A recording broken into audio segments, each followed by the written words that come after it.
Has the Titans locker room turned on interim head coach Mike McCoy? We're going to talk about it. We got quotes from players and some evidence that might lead us to that conclusion. This is the Music City Audible. Oh, let's get to it. Welcome everyone to another episode of the Music City Audible podcast presented by Sinkers Beverages, the premier wine, spirits, and beer store in East Nashville in partnership with 440 Sports. I'm Justin Graver, and with me again, returning from his one-day absence for his baptism of his godchild, Justin Melo's with me. Justin, how was your Sunday? I'm assuming that you were totally tuned out of football. You saw 0 seconds of the Titans game, and therefore you feel great today. How's it going? Well, what did I miss? Not much. Not even a touchdown. I didn't even miss a single Titans touchdown. In fact, I regret to inform the audience, I had so many of you saying how much better your Sunday was, Melo. You had the baptism, it was a lot better. Well, I regret to inform you all that I did put the game on when I got home, and I regretted it immediately. You know, like the Will Ferrell, milk was a bad choice. It's so hot. That's what I felt like. Putting the Titans game on was a bad choice. That's how I felt. And I actually turned it off. I never do that. With about 4-5 minutes left, I was like, because I actually did. I said I would put it on when I got home. That's not accurate. I put it on when I got back to my sister-in-law's house. I put the whole party that was there through this game. Oof. And with 5 minutes left, I said, you know what, guys, I'm sorry. Let's just go ahead and shut this off. Can't believe I was fast forwarding in between plays. I was hitting like forward 10 seconds. So thankfully, I got through most of the painful portions really quickly, but I did not miss much. I wish it was the Titans' baptism. I think they all need to get baptized. They need a little Jesus in their lives after that performance. Yeah, so we're going to talk today about if that performance, which was so terrible, has sort of fractured this locker room. Easton Freeze, A to Z Sports Nashville, wrote a great article on this. When was this? Yesterday or this morning? Whenever. Yesterday, last night. Titled, "The Titans Locker Room is Sending a Crystal Clear Message About Interim Head Coach Mike McCoy." Like I mentioned, we got some cryptic quotes that we're going to talk about, a couple we're going to play, and we have to answer the question, if they have turned on Mike McCoy, what does that mean for the rest of the season, if anything? Because I think it's, there's 5 games left now, right? And the Titans currently hold that position for number 1 overall pick. However, if they win just 1 game, they will drop to the number currently 4 by the end of week 17 with 2 wins. They would be number 3 in the draft order, which is a big difference. I mean, they can still get a blue chip player, but the ability to trade that pick, get a haul of assets, and really energize the rebuild is important. So we're going to talk about if they have turned on Mike McCoy, is that better for their draft chances to get the number 1 pick? Let's start, though, with Cam Ward's comments. And now, Justin, mea culpa. I did say a couple of weeks ago we were not going to talk about Mike McCoy's 4th down decision-making. Liar! Mike McCoward's 4th down decision-making on this here podcast anymore, because who cares? Mike McCoy is not going to be part of the team long-term, but it's relevant to this conversation, so we're going to work it in. I want everyone, if you missed it, this was all over Twitter, but if in case you missed it, and just to refresh your memory, after the game, Cam Ward was asked about going for it on 4th down. Did you try to make a case for going for it there on the 4th and 3 at the goal line there? Yeah, we need to go for it, I believe. What do we have to lose? Did you kind of make that point clear to Coach? Did you guys talk about it? Well, I talk about it really all the time. He knows my mindset as a quarterback. I want to go for it every chance, especially now with just what our record displays. And we just got to continue to be the aggressive team. What do they have to lose? You lost this game 25-3. Okay, you say you go for it there, close to the end zone, and you don't get it. 25-0. Oh, that looks so much worse than 25-3, right? Let's say you go for it in that early second half when they had a 4th and short, and there was a moment of hesitation, it felt like, and then Cam runs off the field and the punt team comes on. You go for it there and you don't get it. You're down 25-3. Oh, you give the Jacksonville the ball, a great field position, and they score 32-3. Okay, great. Is there a big difference between 32-3 and 25-3? Was it already 25-3 at the top of the third quarter? Well, whatever it was. Yeah, add another touchdown to the final score is my point. And that's where I just get frustrated. And clearly, Cam Ward is frustrated. Now, I will say they asked him later on in the press conference about like what what has this year under Callahan and McCoy taught you about what you want in your next head coach? And he said something like, somebody that can be a great leader. And by the way, both of these guys have done great at leading. So it's like, of course, Cam Ward, the press conference robot, is going to give you the PR approved answer there and say, oh yeah, I love both the head coaches I've had, even though one got fired and one's going to get fired soon.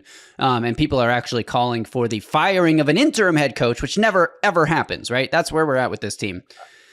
I think if you read between the lines, you can really sense the frustration, especially when Cam says he knows how I feel. That means they're having these conversations throughout the week. Mike McCoy said if it was 4th and 2, they would have gone for it. But he draws the line, Justin, at 4th and 3. Can't go for it there, which means there were some conversations during the game planning this week where they felt a lot better about their 4th and 2 plays than their 4th and 3 plays.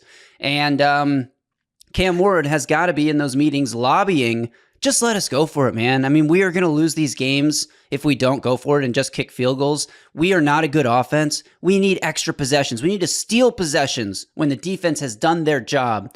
I think that's just the beginning of the frustrations, but it's the first piece of evidence we have that this locker room may be turning on its interim head coach. That quote is hilarious, by the way. I did not know that he said we would have gone on 4th and 2, but not 4th and 3. To add a bit more context, because we didn't mention it, and if you're wondering which one we're talking about, it was the opening drive. It was their opening drive. It was their first possession. We had talked about on Thursday's episode last week. They're the only team in the NFL without a opening possession touchdown. So they get that ball there, and it's 4th and 3 from the 10-yard line, I believe it was. So you don't even need to get into the end zone. You can pick up the first down and get a 1st and goal. You haven't scored an opening drive touchdown all year. He goes ahead and kicks the field goal on 4th and 3. Look, I'm certainly not defending the decisions. I want to make that clear, but I'm not surprised. His cowardice, he's what I keep calling him, antiquated, right? He's like, let's take a 3-0 lead. We're a bad football team. We got to get something on this first drive. We take a lead. Later on, he goes for it on 4th and 2, actually, I think it was. So there he feels good about 4th and 2. And Tony Pollard drops a pass that hit him in the hands, in my opinion. I thought he should have caught that and converted the first down. The worst decision of all of them was that one at the beginning of the third quarter. Because I'm a nice guy, I'm Canadian, we're stereotypical friendly. Like that first possession, I'm not shocked he takes the field goal, right? Because the game just started, you take a 3-0 lead. By the way, how does it bite them? Jacksonville gets the ball on that one. Of course, they get the ball at the kickoff. They go down, they score a touchdown immediately. Chimere Dike fumbles the kickoff return, which, by the way, I love Chimere Dike, but you call it how you see it. 2 weeks in a row, he's made a mistake on special teams. Uncharacteristic. You got to cut it out now. Jacksonville recovers that. They score another touchdown. You get a penalty on the extra point. They take the 2 point. They're up 15-3. Since you kicked that field goal, that cowardly field goal to start the game, before you even touch the ball again, essentially, you're down 15-3. So much for those 3 points. But I thought the decision in the top of the third quarter was even worse. I thought to punt on 4th and 1 when you were already down, I think it was still 15-3 at that point, but you're down multiple scores. Or 18-3, one or the other. You're down multiple scores, and you're punting on 4th and 1? That one blew me away more. Because, again, the opening possession, I'm not shocked. You take the points. You take the lead to start the game. I didn't agree with it, but I'm not shocked. They also had another time. I mean, this one, maybe we're getting too angry now, but they punted on a 4th and 3 in the first half as well when they were down multiple scores, I think from their own 35, which probably what drove that decision, but you're already down so much. But the early third quarter one, 4th and 1, when you're down that much, I mean, that was mind-blowing to me. And those are the ones where I think Cam Ward can get frustrated and start to build up a sense of resentment. Like, let us just go for this. Based on where we're at in the game, we gotta try, man. Like, we are down too many points to just be punting this right back. And somebody on Twitter told me that the Titans need to earn the right to go for it on 4th down. Screw that, man. You earn the right to go for it on 4th down by converting 4th downs. Guess what? Last week, they went 5 of 7 on 4th downs. And I think that's what's probably so frustrating is Cam Ward's in the meeting rooms this week and they're game planning, talking about whether they will or won't and when they will or won't go for it. And he's like, look, you let us go for it last week and we came through 5 of 7. That's 5 bonus possessions, essentially. that you would have either punted or kicked a field goal on, you continue the opportunity to try to go get points. And they scored 24 points last week. Like, it led to points. I don't understand.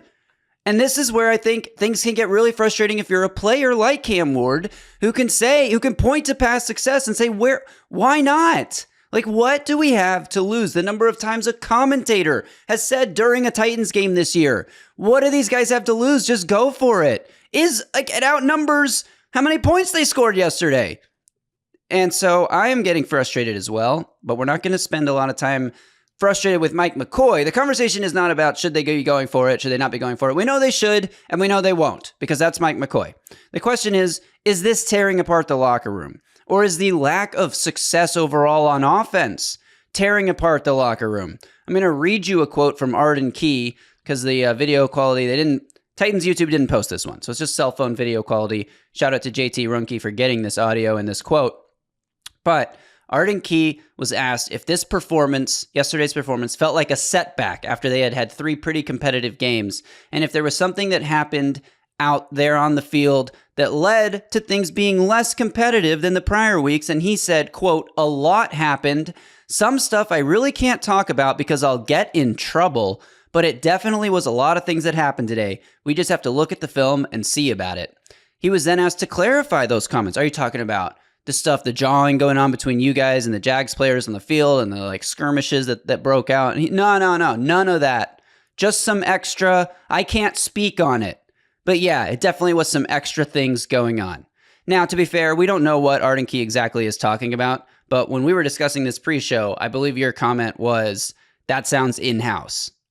Yeah, I mean, it's hard to speculate what he means, but I do think it's telling. If we're going to read between the lines here, and you and I think, are pretty good at it, like, he didn't want to say anything, but he was willing to clarify that it didn't have anything to do with the fighting on the field or, stuff to do with refereeing, I don't think, or Jacksonville. Like, it just kind of felt like he's pointing the finger within the locker room, or the coaching staff's in the locker room, so same thing, but pointing the finger at his own guys, pointing the finger at the coaching staff. I mean, I think it was Paul Kuharsky after the game who asked Peter Skoronski, "Convince me that you guys still give a kind of thing." And when you watch this game, and unfortunately, again, I decided to watch it for some reason, because I didn't know the score. I avoided the score. I'm such an idiot. When I decided to watch it, it's one of those miserable games where I don't know, there's not a single unit that I could say played well, or even, maybe, Jeffery Simmons, but you can't talk about many players that played well, right? They were miserable on offense, under 200 yards of offense, can't run the ball as per usual. Well, they had a couple good runs to start the game, but before you touch it again, yeah. Pollard was 10 for 60. So that's what you were hoping for the last 2 weeks, Sure, absolutely. But my point is, you don't even get a chance to establish the run, because before they blinked, they were down 15-3, right? So you're down multiple scores. You're chasing the game. You can't pass it. Quarterback didn't play well. Offensive line didn't play well. You didn't stick with the run game long enough for it to say it played well. The defense is miserable. They were giving up touchdowns every time Jacksonville had a chance, it felt like. Special teams wasn't good either, because you lost a fumble on a kickoff. You know what I mean? It's just one of those things where not only are you not playing complimentary football, none of your units are playing well. And subsidiaries of it, you can't pass protect. You're not making plays. Just one of those miserable performances that I believe will have a guy like Arden Key pointing the finger within. And again, we're not going to speculate on what he means. Is it a lack of effort at practice throughout the week that he noticed, and that's going to bother you more when you're not getting away with it, right? If you're not practicing well and you go out and lose 25-3, you know that's not there. Lack of intensity during the game, lack of motivation. Again, I don't think it'd be a pretty strange coincidence, don't you think, that Paul Kuharsky's been around for so long, not taking a shot at his age. He's covered the team for so many years. It's why ask that question now? You know what I mean? He's seen a lot of Titans teams give up throughout his tenure. There've been a lot of bad ones. And to me, I get an inkling that maybe that performance reminded him of some of those performances where they've given up. Remember the Parrish Cox game when they were 2-4? You know exactly which one I'm referring to. It just had shades of one of those performances where the team did not care, did not show up. And I wish we had confirmation, because to me, it feels like Arden Key's referring to some sort of, maybe lack of motivation or intensity. Arden, if you're tuned in, drop your comment below. Let us know what you're talking about. Someone named Arden Key comments on this show all the time, and the profile picture is of Arden Key. So it's the greatest mystery on the Music City Audible podcast. Does Arden Key watch this show, or is it like Ryan Watson trolling us with an account that's called Arden Key with his phone? Who knows? So the follow-up to this that points us back towards the coaching staff and potential fracture. I feel like a detective right now, Justin. I'm going to put some detective music The under Charlie this. Day meme from It's Always Sunny. Yeah. Only more like I was thinking like 20s PI, trench coat, hat, like shadowy. I looked at the evidence and it pointed me directly to her or something. You know what I mean? I'll put some music under this and it'll be fun. But Jeffery Simmons was asked if he could help clarify Arden Key's comments. And Jeffery Simmons, this is what Jeffery Simmons said in response to that. Once we get through this season, we got to do a lot of self-reflecting. And whoever come in to be this head coach we need somebody who's going to lead this football team. Now, the implication there is that the current person in the head coach role is not leading the football team. Now, we know what Cam Ward said. Oh, I think Callahan and McCoy have both done a great job leading this team. Yeah. You're supposed to say that. We're not gonna take that at face value. You're supposed to say that. Jeffery Simmons, leader of the defense, leader arguably of the entire team, has to say that they need someone to come in and lead these guys. This is really starting to sound like a fractured locker room that doesn't buy into their interim head coach's message. I did not know that response was to the question of, can you clarify what Arden Key? Now, I want to add, and that's going to sound funny, but Arden Key will not talk about it. Jeffery Simmons won't fully talk about it. How bad is it? Because in response to another question, Jeffery Simmons stood there and said, LaQuint Allen told me to S his D. I don't know if you saw that clip. Jeffery Simmons dropping an incredibly vulgar sentence and statement, but he wouldn't talk about this one.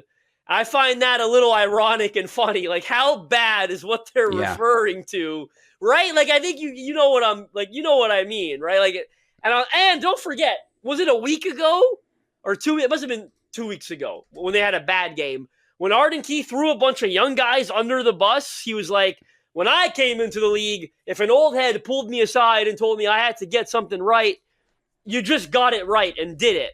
And nowadays, you try to pull a young guy aside and they're huffing and puffing when you're trying to tell them something. So like Arden Key's been kind of talking about it a lot in recent weeks. And his comment was pretty in line with that comment. And then for Jeffery Simmons to respond to that question and say the next head coach has to be someone who leads. I mean, look, I don't know where you want to take this conversation next, but I wrote an article. I think I actually wrote for Music City Miracles. It's like they have no identity, right? Like they're not an aggressive team. They're not a pass-happy team, but they're not a tough, hard-nosed team either because they can't run the ball. They can't establish the run. They can't stop the run on the other side. They did yesterday, but continue. I agree with your point. I mean, continue. They haven't stopped the run well this year for the most part. Like the one thing they did well in the game yesterday was hold Travis Etienne and Bashal Tutin to a pretty inefficient and low yardage day. Etienne's longest run went for 6 yards. Tutin's longest run went for 7 yards. Tutin averaged like 2-point-something yards per carry. Etienne like 3-point-something. They did not run it well yesterday, but it didn't matter because the Titans were so bad. And I also think the Jags were in cruise control in the second half because they were winning by so much with no threat of the Titans offense doing anything. I didn't mean to derail your point because I agree with you. They do have no identity. They're not tough. They're not hard-nosed. Continue what you were saying. Sorry. And I'm sorry, not to take credit away, but like they only do one thing well at a time. Felt like Trevor Lawrence could have done whatever the heck he wanted when he wanted to throw the ball. They had no problem splaying the ball all over the field when they wanted to. So I don't care that they did an okay job stopping the run yesterday. But yeah, like they're not a pass-happy team. They're not aggressive. But they're also not tough. They're not physical. They can't run the ball. They can't stop the run either with any consistency. Do I think they play hard? I mean, I can't necessarily sit here and say I'm not going to say that they don't play hard all the time, but I don't like you get a performance like yesterday. I don't get the impression that they're one of those teams that plays harder than the other 31 in the NFL. You know what I like? If you were ranking them on that scale, I don't know where they'd land, but it wouldn't be at the top, right? So it's like and to me, all that stuff, when you lack identity, you're not aggressive, you don't play with a ton of motivation. It certainly speaks to a leadership and culture problem, right? And listen, I know I get flack on Twitter for saying this, but like, you never questioned identity or culture or leadership under Mike Vrabel. You just didn't, right? Like, whether they were good at the end or not, they were fairly tough. They had identity. You knew what they wanted to be, and you knew they had leaders in the locker room, and you knew Mike Vrabel was a leader that no one put anything past Mike Vrabel in that locker room. They respected him, right? Brian Callahan comes in. We pretty quickly identified that he's not that guy. You and I said countless times over his 1.5-year tenure that he's not a natural-born leader. Culture, leadership were not Brian Callahan's strong suits. So they've lost that aspect of the team, right? Like, from Mike Vrabel to Brian Callahan, they're not tough, they don't have leadership, and they don't have culture. And the point that I'm getting at is it certainly hasn't gotten better under Mike McCoy, right? Like, by making the Callahan mistake, they totally got rid of what they had established from a culture and leadership perspective. And the only way to get it back and correct it is for the next guy to come in and be that kind of guy. And that's what Jeffery Simmons said. And by the way, I find it hilarious because, like, Cam Ward gives the PR answer, right? Always. Yeah. Jeffery Simmons isn't even giving Mike McCoy. He knows he's not going to sit there and pretend that Mike McCoy has a chance to be the head coach next year, which, again, we all know that. But ask Cam Ward, do you think Mike McCoy will be the coach next year? Cam Ward's not going to say no. He's going to say, well, they'll have to evaluate that. That's above my pay grade. I like him. He'll say whatever the heck he's going to say, right? But Jeffery Simmons just stands there, looks you in the face, and tells you, LeQuint Allen told me to bleep my bleep. And then he'll also tell you that Mike McCoy is not going to be the head coach. Like, Jeffery Simmons says, whatever is here, we got a saying in Portuguese, huh? Jeffery Simmons, whatever is here comes out of here, right? Like, whatever Jeffery Simmons has on his heart, he's going to say it. And again, culture, leadership, it's a huge problem. And Mike McCoy's a bozo, is he not? Let's be real. I mean, that's the situation. And I think, like, when we talk about how does this affect the team moving forward, like, that's where I think this conversation settles, because later this week, Justin, we're going to do a head coach search update to talk about the latest report came out in the Monday Morning Quarterback. It's Jeffery Simmons' comments here and how that impacts the coaching search and what kind of leader of men they are looking for. So we'll get into that and just talk about, share our updated thoughts, opinions change, et cetera, et cetera. And then tomorrow we're going to do Cam Ward grade, review his performance from week 13. And Thursday, we have a special guest joining us, Mark Sessler, Cleveland Browns fan, to help us, quote, air quote, preview the Titans-Browns game. We'll talk, Cam Ward versus Shedeur Sanders. We'll talk, is Myles Garrett going to break the sack record? But for now, we're going to finish out this conversation by saying, if this team is fractured or whatever, and they are no longer buying into Mike McCoy's message, are they going out there with any motivation to try to win a game? Well, here's the thing. Anyone who's under contract wants to show something on tape for the next staff that comes in that they deserve to stay here and retain their job or whatever role, or even get a bigger, better role for some of the young guys, right? And whoever is not going to be on this team next year, expiring contracts or end of their guaranteed money, and they can see the writing on the wall, they want to put good tape out so they can go sign somewhere else. So everyone's going to continue to play hard and try to win these games. I think Cam Ward, above everything else, wants nothing more than to win. Like, that's all he wants to do is win. And it has evaded him in almost every game so far this year. But the problem is, like, are they going to play for each other still? Are they going to play together? Because the one thing Mike McCoy repeated over and over and over again when he was first promoted to head coach was, this team's going to stick together. We got to stick together. We're going to stick together. He said it over and over again. They don't seem to be sticking together right now, at least not for him. So that's like the concern. Do you go play selfish? Do you leave your assignment because you're trying to make a splash play because you want to put something cool on tape so you can get a big contract next offseason or whatever the heck? Does it really matter? I think ultimately this team is trending towards getting the number one pick. Obviously, they if they win a game, things will change, but the Saints and the Jets play each other, the Raiders and the Giants play each other, the Titans, Browns, Titans, Saints play each other. So there's still a lot that's going to shake up the order there with how those results go. But I ultimately think like it doesn't really matter if they're playing for Mike McCoy or not. I'd love to see Cam Ward just like take the headset out of the helmet and just like go call plays in a 2-minute style offense. And like, if it's fourth down, just like everyone on the field just stays on the field. And the punt team, you have to join the revolution too. You just stay on the sideline. Even when they say punt team on the field, you just say, no, we're letting Cam run a play. Obviously none of that's really going to happen, but it would make the season more fun if it did. I didn't cut you off earlier when you said, what does it mean for the rest of the season? Because I wanted to get to this point. But I found it hilarious because they're 1-11. They haven't scored a touchdown in 3 games this year, by the way. I went and looked. They got shut out against the Texans. I knew they didn't score a touchdown yesterday, and I felt like there was at least one more game. And it was week 1. They hit 4 field goals against the Broncos in week 1. So there's been 3 games now out of, 12 that they haven't scored a touchdown. Was it 25%? They haven't scored a touchdown in 25% of the games that they've played this year. God, it sounds so much worse when you put it like that.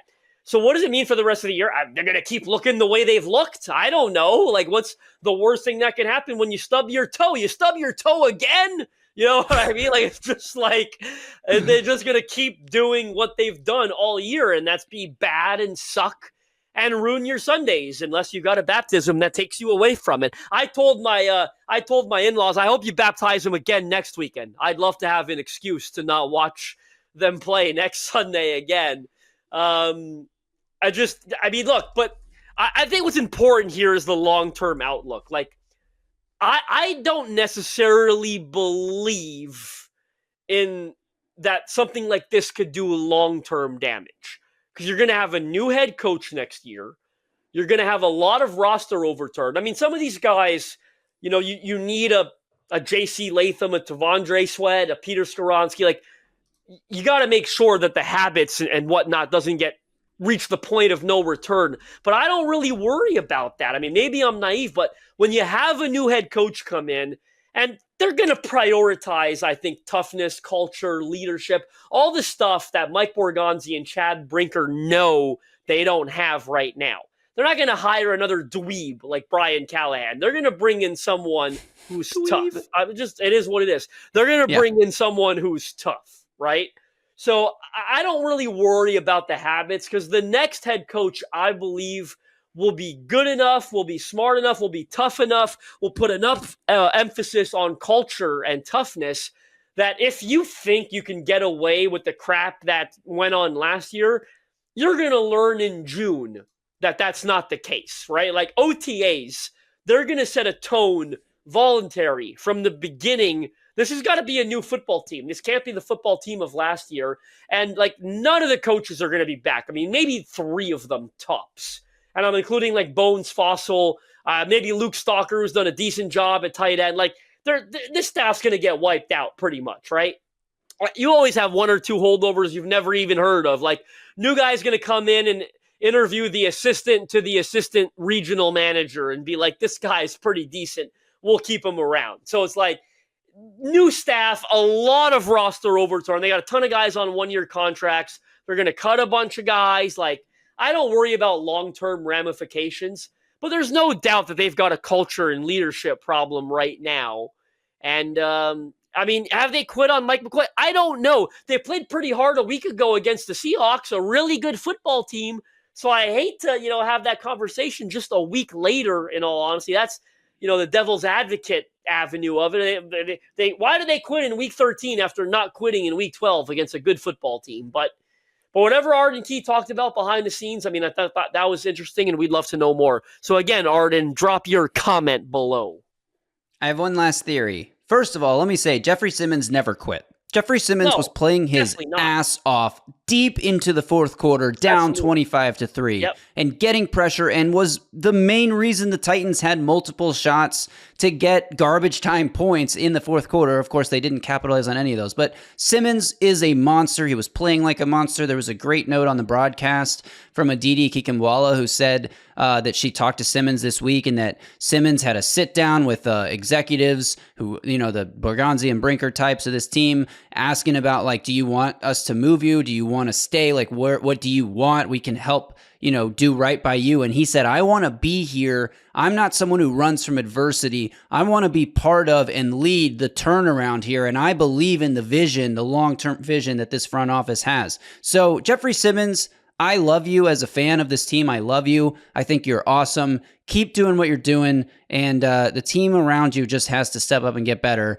So I do not believe that Jeffery Simmons quit. Now, my last theory on Arden Key's comments is that the Titans, it felt like, treated last week as, if not a victory, at least a moral victory. Yeah, absolutely. The way Mike McCoy was talking in last Sunday's press conference and last Monday's press conference, and just the overall vibe of the team, it felt like they were really proud that they lost a game by 6 points instead of 20 points, but still, you lost the game. The only person I would say maybe who didn't feel that way was Cam Ward, who, when he was asked, does this feel like a setback after you had 3 weeks of what felt like progress, Cam said, I'm a results guy, and I don't know what progress you're talking about because we lost every single one of those games.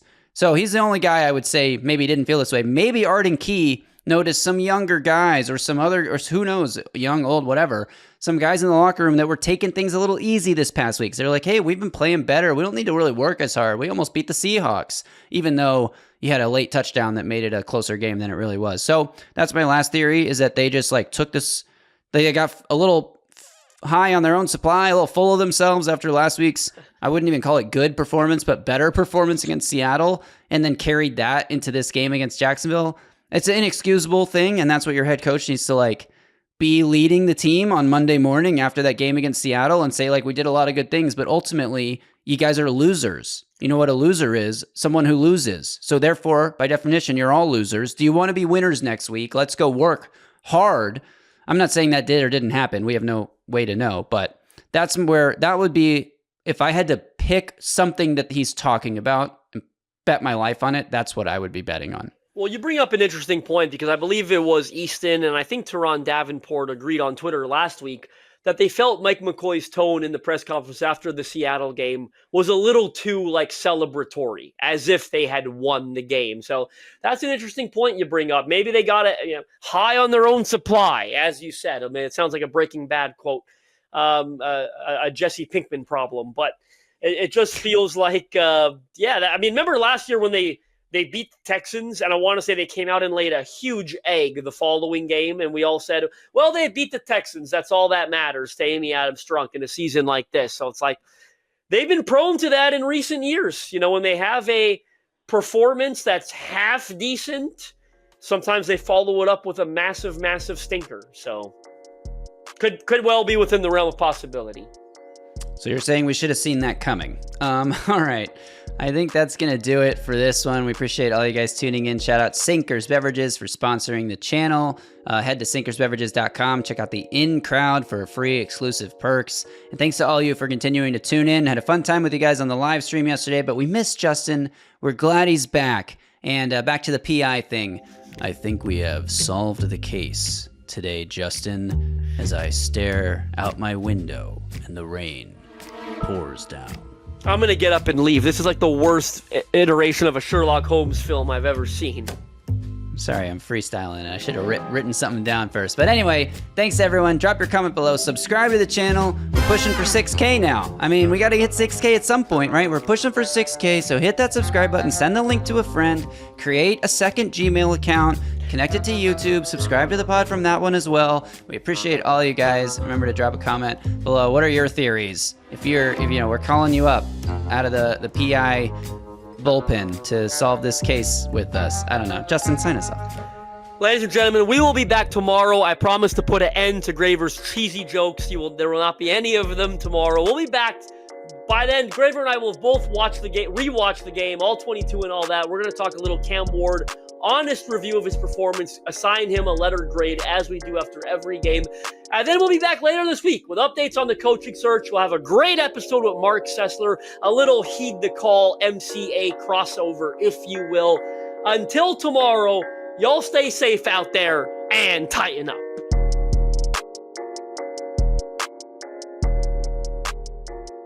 A Broadway sports media production.